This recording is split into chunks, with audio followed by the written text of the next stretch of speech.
Good afternoon.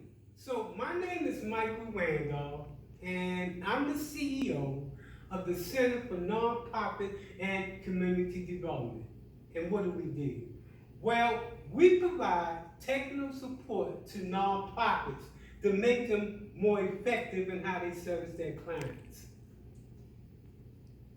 We strengthen organizations that strengthen communities. So let's talk about some of the services that we do provide. Well, we work with folks who want to write a grant. We work with folks that want to do a business plan. We work with folks that want to do organizational development, sustainability, and capacity building. And we also work with organizations in which is to focus on how to prepare a 501c3 preparation. Let's talk a little bit about me. So, I've been doing this for over 20 years. Started back in Baltimore in 1980. So let's give a little bit more information about the Center for Nonprofit. So we started in 2011. That's when I incorporated. We've been doing work since 2007. We specialize in neighborhood planning and economic development in poverty-stricken communities. Our approach to sustainability is framed around a social entrepreneur business model. Keep that in your mind as we begin to talk. We focus on creating national models and best practices. To date, we have provided technical support to over 1,800 nonprofits, government agencies, faith-based groups, businesses, individuals, and others. To date, we provided over 300, although that number is 200, we actually provided over 300 groups without service and starting that nonprofit. So they're all over the place. And we're all over the place. We're currently in 9 states. We're all over Florida in 9 different areas. And in the city, the Tampa City, the city itself, we're in Brandon, Brooklyn, Port Richard, all over the place in Florida. So, to date, we have provided over $75 million to nonprofits over the years. We haven't provided, but we connected them to over $75 million. We received over 1,000 recommendations on LinkedIn. If you go to LinkedIn and you can follow us there, you'll see we've had over 1,000 people throughout the country that has given a recommendation about one of our skill sets. This right here talks a little bit more about our accomplishments. You can read that at your leisure. And by the way, if you want to connect to us and for us to get this PowerPoint presentation to you, please email us at Center for Nonprofit and Community Development at gmail.com. Again, Center for Nonprofit and Community Development at gmail.com. You can also follow us on Facebook and on LinkedIn as well. 501c3, that's the topic for today. So, what are you going to learn today when you leave class? You want to know what is a nonprofit, what are bylaws, what is a purpose statement, what are articles of incorporation, what is conflict of interest, and what is solicitation, as well as what is the 1023 application, as well as state exemption. 9 out of 10 nonprofits that get started fail within the first 1 year to 3 because they don't know the things they need to be a successful nonprofit. What is a nonprofit? A nonprofit is a tax-exempt organization that serve a purpose, whether it be a charitable, educational, scientific, or religious type of purpose. Type of nonprofits. There are over 29 different types of nonprofits that are 501c. The best type of nonprofit, if you want to get donations from the government and the general public, is a 501c3. The very first thing you need to do when you start a nonprofit is that you have to be able to articulate your purpose. That is, why do you exist? So if, for example, you're doing something related to at-risk youth, then your purpose will be, for example, to improve the quality of life of young people. That would be your purpose. And the purpose being that right now young people are getting into trouble, so you're trying to help at-risk people. That purpose is very important because it talks about why you do what you do. For example, our purpose is to provide technical support to other nonprofits to make them strong and effective. Bylaws. If you drop the bylaw, what do you have? Laws. Your bylaws dictate what is the laws of your organization. And let's talk about some of the things related to your bylaws. First, you should have a definition of your board of directors.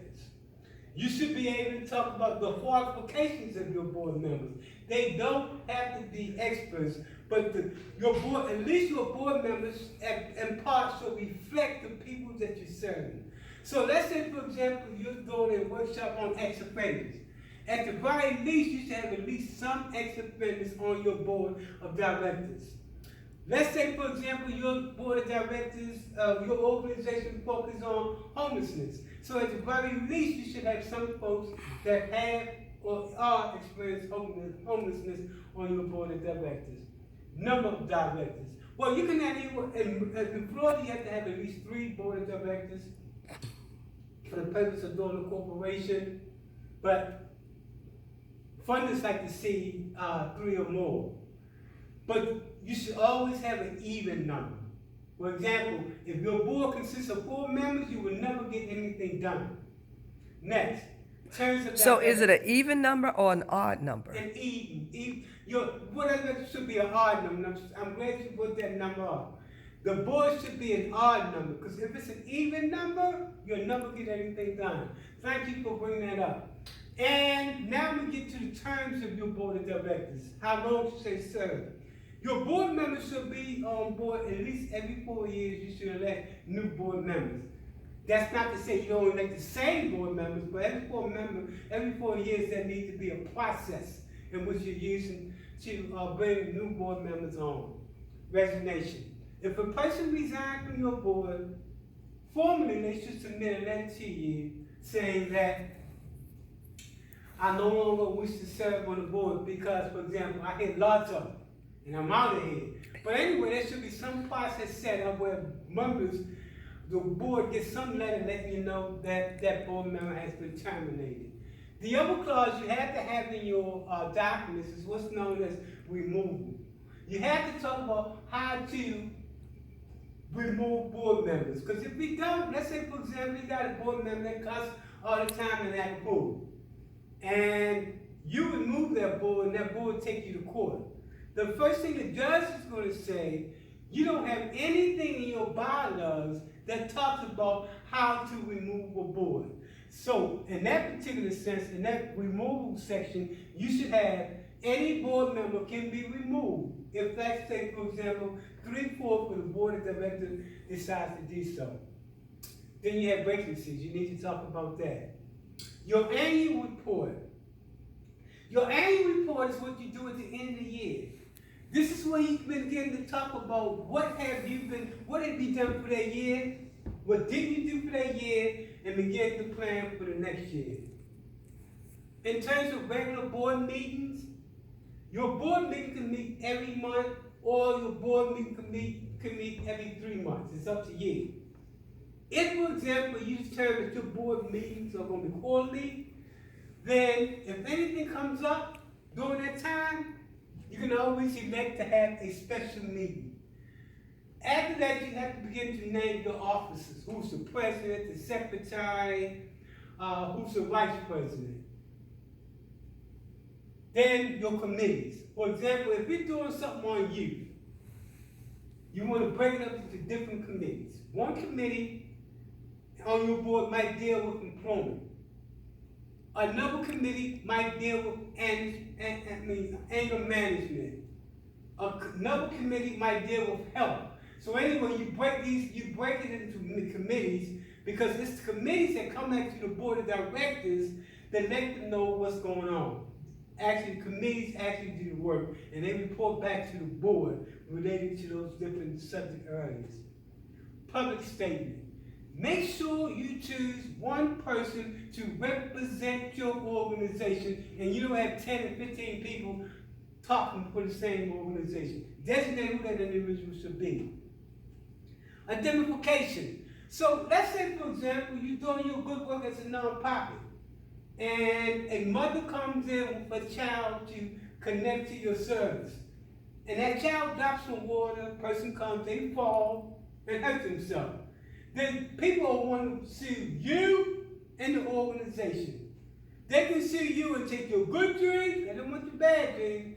They can take your dog, it's got to be a good dog, maybe a pool or something like that, right? Or they can take your house, a car, unless you have what's known as identification, in which you put in there that no board member should be held liable for the corporation, as long as you act in good faith. Well, what do I mean? Let's say, for example, you're the board of directors, and you hire a child molester in your organization, and your organization work with kids, and that molester should do something to those kids. In that case, you can be sued as an individual board member because you did not do your responsibility. The next is your articles of incorporation. Your articles of incorporation is what makes you legal. Okay? In the state of Florida, in every state you have to file your articles of incorporation. I think the fee for Florida is like $61. You need to double check on that because you know fees go up like yesterday. Let's talk about the different parts of the articles of incorporation. The first part is the name. What's going to be the name of your organization? Make sure when you decide what name you want to use that you Google it to make sure that nobody else in the world, not the country, not just the United States, but anywhere in the world has that name. Second is duration. In that clause, you should talk about how long you plan to be in existence. And that says you should be perpetual. You should be around like forever. Keep in mind, some corporations get together for a short term. Let's say, for example, you and I got together. We bought a piece of land. We started a corporation to protect us. We bought a piece of land. We built some houses and we flipped them. And now we're ready to end it all. So in that case, your corporation might be around as long as it takes to do the deal. In the nonprofit world, however, you have to be around for the whole duration, forever. And it has to be a public benefit. And your nonprofit nature, this is where you put in 501c3. Then it's personal liability. We talk about identification. The other type of liability is called personal liability. In that case, let's say, for example, you had a director, and your director voted for a grant. And the grantor said they won't give you the grant, but you haven't received the grant yet. And that director decided to go ahead and spend that money. And then you learn later on that, in fact, that organization decided they made a mistake and you should not be awarded. Well, you stuck with all these charges and everybody wants their money. And when the creditors come, they're going to come after the corporation, they're going to come after you as individual board members unless you got this clause that's called personal liability. And that clause is going to say no board member shall be responsible for the debts of that corporation. Dissolution. When you end as a nonprofit, you have to give all of your assets, money, computers, vans, whatever the case might be, to another nonprofit, the government, or a religious organization. Prohibited distribution, restricted activities. As a 501c3, you cannot get political. You cannot support a candidate in office, so you cannot be political in that particular respect. can't support a candidate. And governancing, that simply says that your organization will be governed by your board of directors. That your board of directors has the final say in everything because you're in fact the authorities, the overseers. Conflict of interest. Well, a conflict of interest comes to play when someone in your board is getting something of value, be it cash and or some other type of value. We'll talk about that in a second. So what does that mean? Only the board of directors on a nonprofit, only the CEO on a nonprofit should be getting paid, and not the board members. Because the board members only come to monthly meetings or quarterly meetings. Whereas so the CEO is there 24/7 in that respect, taking care of that organization. They hire people, they fire people, they go for grants. So the CEO is in fact staff, but they're on the board so they can get paid. And this is not a for-profit. In for-profit organizations, board members get paid all day long. But keep in mind that as a nonprofit, you're a charitable organization. People come and they serve because it's something that they want to do, something that they want to give back voluntarily. So let's talk about something of value. So let's say you're a youth organization and you got a van that can seat, let's say 16 people. And you got a board member that has a daughter coming in town that's 16, and that board member wants to do a sweet 16 party, and she wants to use that van to go and pick up her daughter's friends. That's a no-no, because a board member cannot get anything of value as a result of being on that board of directors other than the pleasure of serving to help others.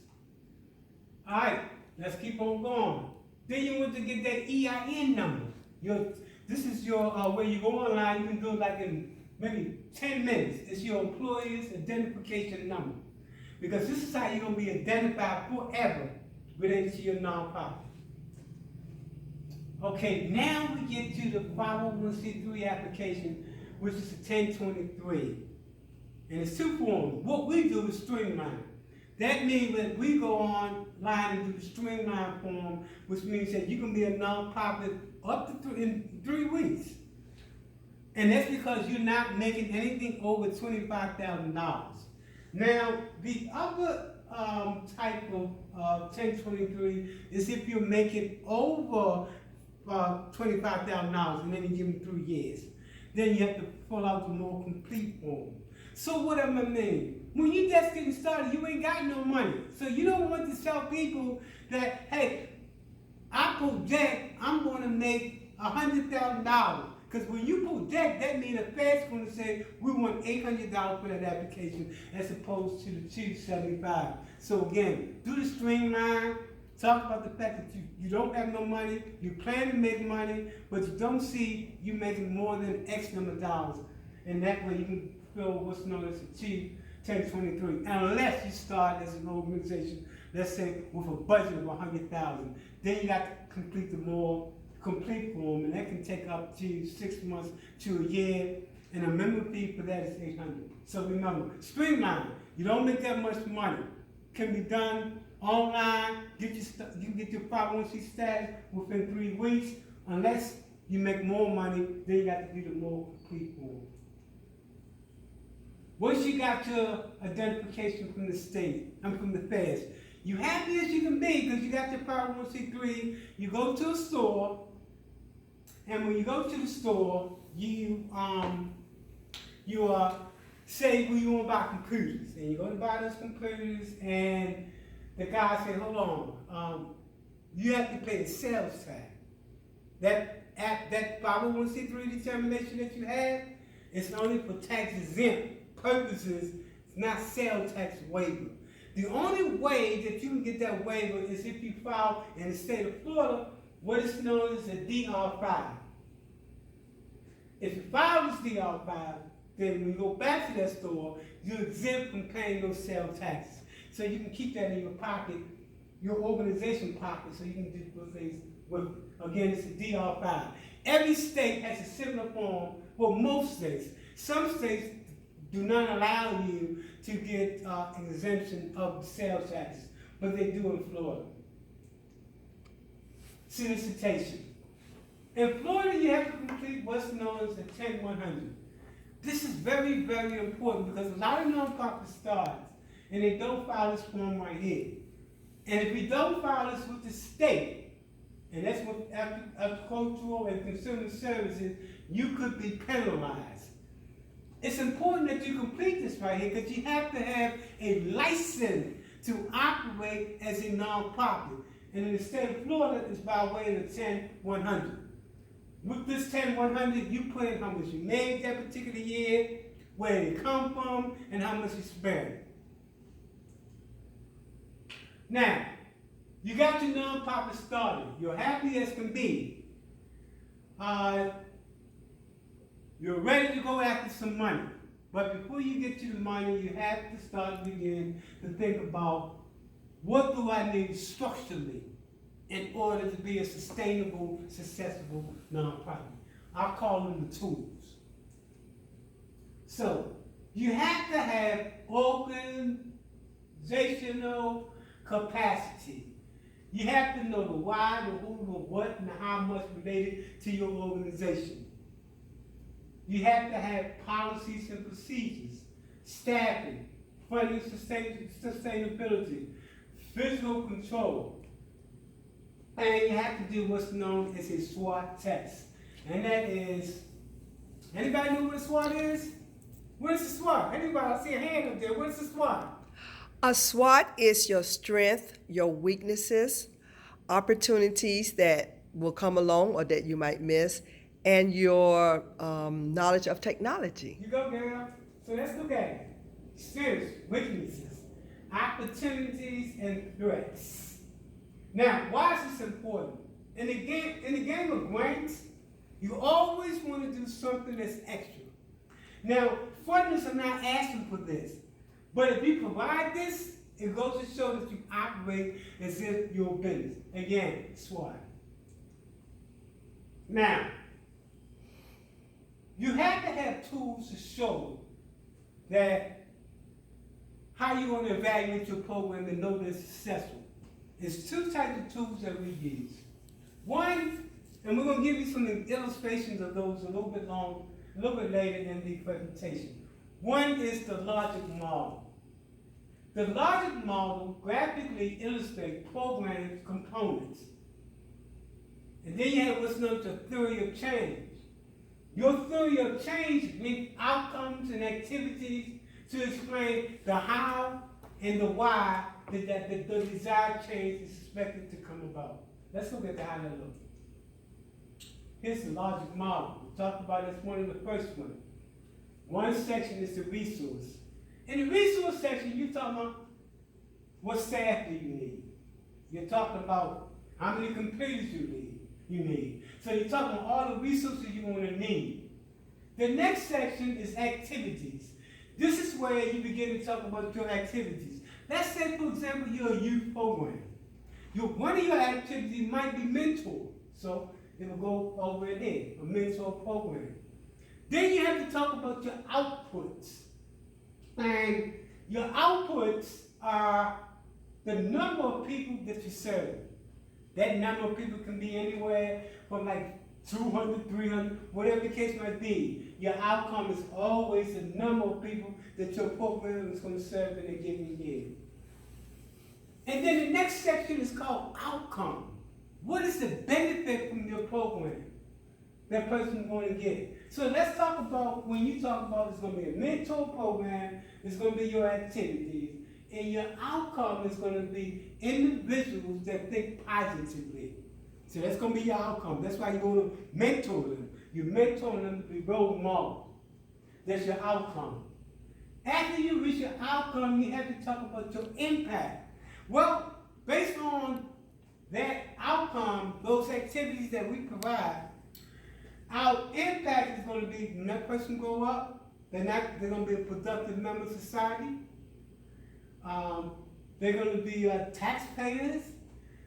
They're going to be homeowners. They're going to be all these positive things. And more importantly, because you are creating role models, they're not going to be part of the system. Needing food stamps, public housing, or anything of that nature, and then none of that's bad. But I'm just giving an example how that impact shows that if you give that person that resources, 7 years later, these are the positive outcomes that come into play. Your theory of change. We talk about the theory of change. This is when you begin to talk about the process.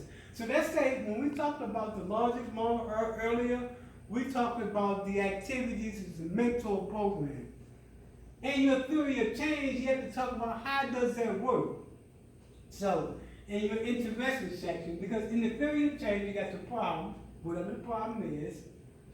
You got your intervention, and that's where you need to talk about what you plan to do to help that person.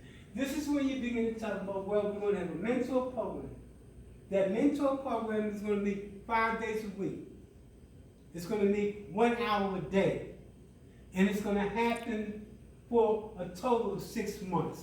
This is when you begin to break down the process of what you want to do in those mentor programs. You might say, we're going to have ex-offenders to come in and talk to the young people.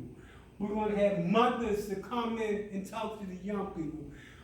You have to talk about the process. How do you get to where you need to go at? And of course, this is where you also have to talk about your outcome and your impact. So the theory of change had 3 components: the problem, intervention, and outcome. Right. Once you got these documents to decide, you want to put together what's known as a 5-year plan. And your 5-year plan talks about your values, your mission, your vision, your strategies, and your tactics. And when I say vision, I mean, what do you want to see in the future? There was a great man that had a vision. Does anybody in class know who that great man was? Ma'am?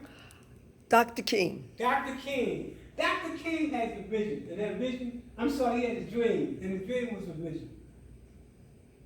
His vision or his dream was that he wanted to create a world where a man would be judged by the context of his character and not by the race of his skin. Because back then, what he saw was that people of color could not eat at certain restaurants, had to go to the back of a bus, and a number of other things. So Dr. King's vision or dream was that he wanted to create a world where that wasn't happening. Your 5-year plan should be talk about your goals, your strategies, your objectives, your tactics, your operational methods, and your budget. I've done strategic plans that were on the low end in terms of pages, 30 pages on up to 100 pages. That tells the story. Because this is how you get the money. You have to have that 5-year plan. You have to tell people, how do you plan to get to where you want to get at? And every year you have to talk about what you plan to do every year up until the year 5. And then during year 5, guess what you got to do? You got to start for the next 5 years. What's so key and important to a nonprofit is sustainability. And how do you plan to sustain yourself after you receive that grant? Well, I put together what I call social entrepreneurship. It's the ability to fund the future of nonprofits through a combination of earned income, charitable contribution, and public sector subsidies. The earned income is used to pursue social objectives by simultaneously seeking both financial and social return on your investment. How does that look? Well, let's look at inputs. You got grants, fee for service, development fees, consultant fees, and own and operate your own business. Now, why would folks give you money to own your own business? And the reason why they give you money to own your business is because they don't want you to keep on coming back. So this creates sustainability. If you don't learn anything else in this class, you cannot survive as a nonprofit if you only depend on grants. A major player, which is a business, and it's a nonprofit at the same time, because they're creating a way to make money, is Girl Scouts. Girl Scouts is a nonprofit, but their business is selling Girl Scout cookies. That's how they get funds. You have the Salvation Army and Goodwill. They have like thrift stores that they've started to make money. So it's important that you understand that. Okay? And then the other components that you're going to need to be successful is that for that business, again, we talk about the business plan. You have to have an operational plan. Your operational plan give a process of what happened, what money is coming in, and who's going to be part of that. You have to have financial management, fundraising. You have to know those strategies to raise money. You have to have safety and management skill, safety and risk management in place. You have to understand putting together a good marketing plan and branding your organization. And finally, you have to create partnerships and collaboratives. I just want to go back 1 second because I think I kind of messed up. Okay, let me backtrack 1 minute because I kind of thought I messed it up when I was talking about the 501c3 application, the 1023. So let's do it this way. If you're a nonprofit and your projected income for the next 3 years is $10,000 or less, was it 25 or less, then what IRS allows you to do is to streamline application online. That application is $275, and you can get your nonprofit within 3 weeks, up to 3 weeks. If you're an organization and you currently have in your bank over $25,000, and every year thereafter you're going to have over $25,000, then you have to fill what's known as a 1023 complete application. That application is $800, and it can take anywhere from 6 months and a year to have. So I just want to clarify that because I kind of fell on over that. And I felt myself falling over it, but I'm going to keep on going to the end. So the next section is going to be talking about grants. Did that? Let me see. No, it's not here. I know how to do it. Because you saved it already, right? No, I didn't save it yet.